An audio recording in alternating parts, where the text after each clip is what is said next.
Alright, so this is the walk around of my 91 Toyota Supra. I have for sale. Has a 1JZ GTE engine in it. Seems to run well. So I'm going to walk around the body here first. You see the paint needs some reconditioning. It's definitely faded. There's some, I don't know if the camera can pick up on it here, but there's some kind of like black spots within the paint here. Not sure if this can be buffed out or not. I don't really know too much about detailing old paint, but I'm sure you could probably get it better than I can. Just gonna leave a quick walk around here.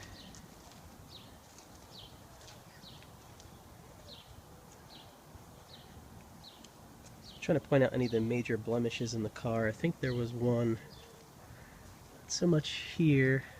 There's a couple small dings in here, but probably in this area here, but not too bad. Let's see if I can get kind of an angle here. The body's fairly straight.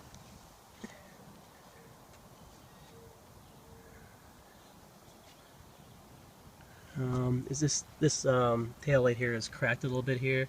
I do have a replacement one for the car with new tail light seals too, which have not been installed yet. A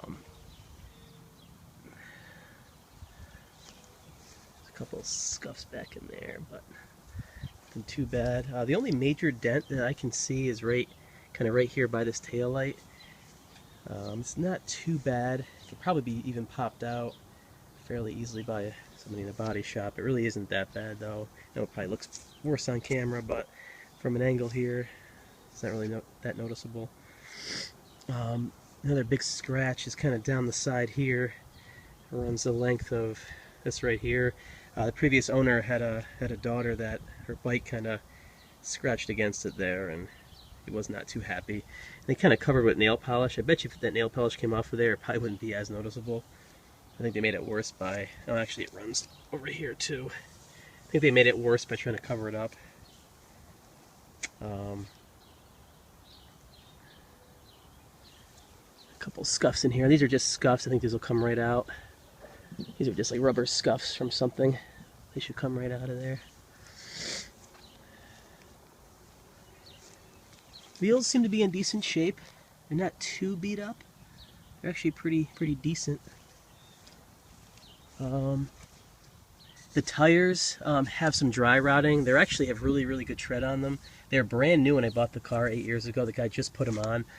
There's some kind of cracking in here a little bit, but they're probably, I don't know, they're probably okay to use for a while, but I'd probably replace them because I'm safe like that. But a couple curb rash, not too bad though. It's just surface.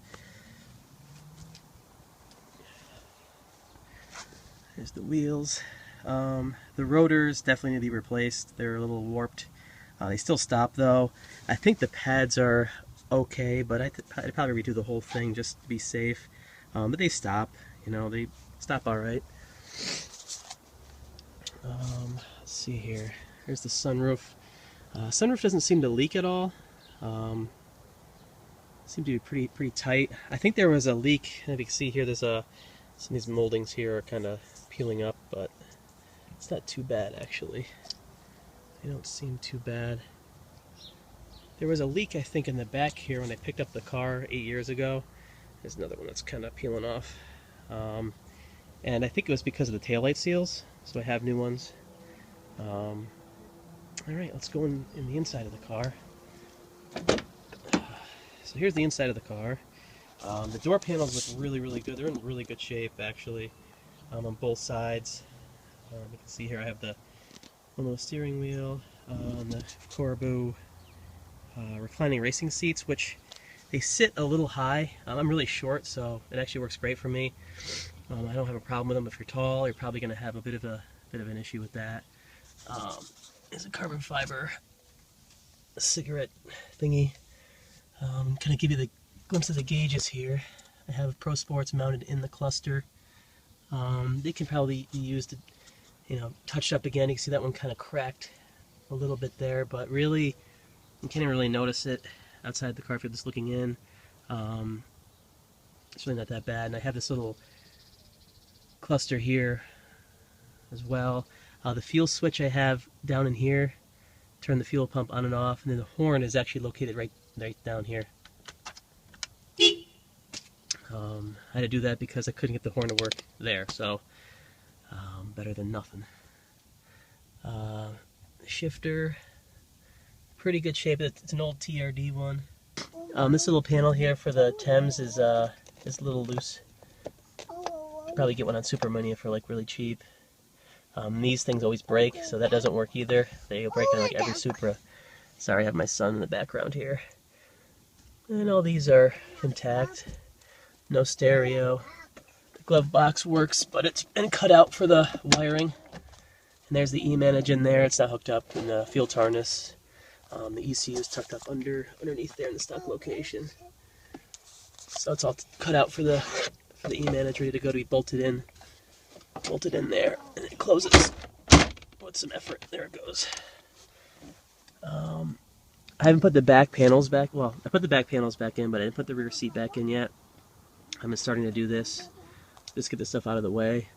I have the carpet from back there I just washed, so let's go back to the car here. This guy here needs a bracket welded and made. It used to attach to the old seat, kind of like that.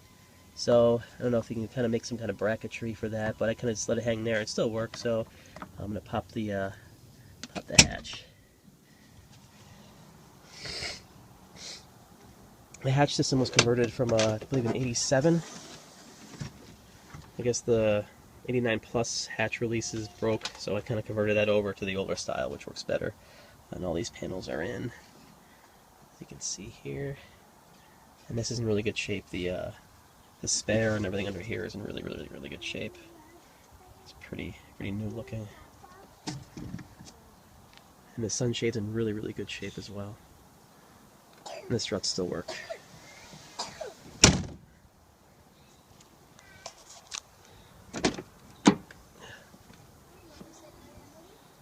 Here's the panel there, really good shape. There's that. I don't think this door switch, or this window switch, works with a lock. One of these does not work on this side, but you can control it from the driver's side. Alright, we'll turn the car on here.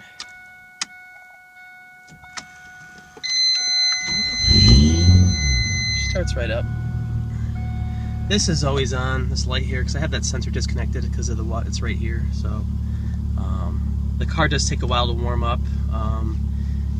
You know, at idle, it takes a while if you're just idling. Once you get going, it warms right up. About 5 minutes drive, and it's good to go.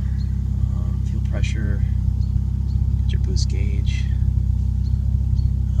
Tach works. I had to convert the tach over to a turbo tach. This is an NA car originally. So there's the exhaust temp is not hooked up. The probe is still in the bay. Needs to be hooked up. Oil pressure is good. There's the air fuel ratio. There's the hood release. There's a little damage down in here. There's a cover for this. I think I still have it somewhere in one of the bins that you'll get if you buy the car. There's a little hole there.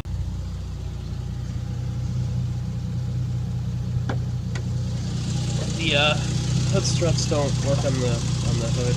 I've never replaced them. The idle's good. The only thing I'd point out is that this nipple here should probably be replaced at some point, like welded shut. Everything else is in pretty good order.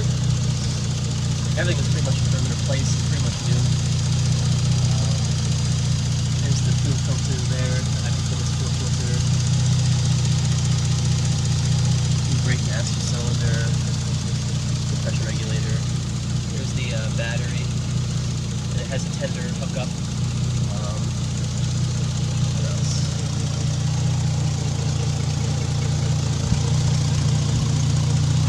That's pretty much that. There's the intercooler down there. And then there's a power steering cooler kind of in there.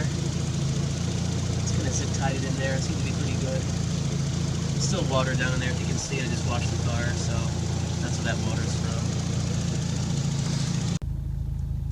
Alright, the windows still work. They work well. They're a little slow sometimes. Not too bad though. This one works fine.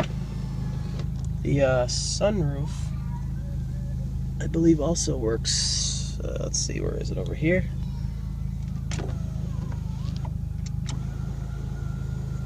There she goes. If you can see it, this iPhone kind of sucks to take video with, but that's all I got.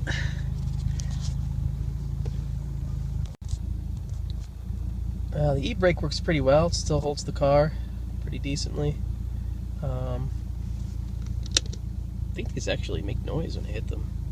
I have no idea. I think they still work.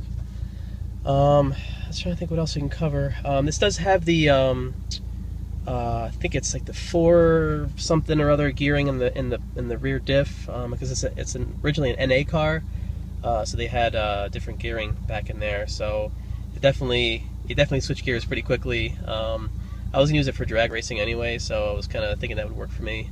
I do have a spare diff in there. I think it was 373s from a turbo car. Probably just needs to be gone through, like new. I think the gears are fine. Maybe just new crush washers. I don't even know how to rebuild a diff, so probably just needs to be refreshed. A buddy of mine got it, never used it, and gave it to me, so I don't really know the status of it, but he said it should be good. So.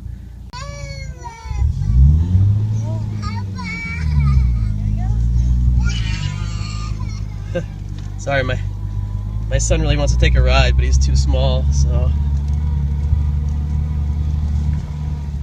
Alright. Just gonna take it for a quick ride up and down the street. It's not inspected. It's insured and registered, but not inspected.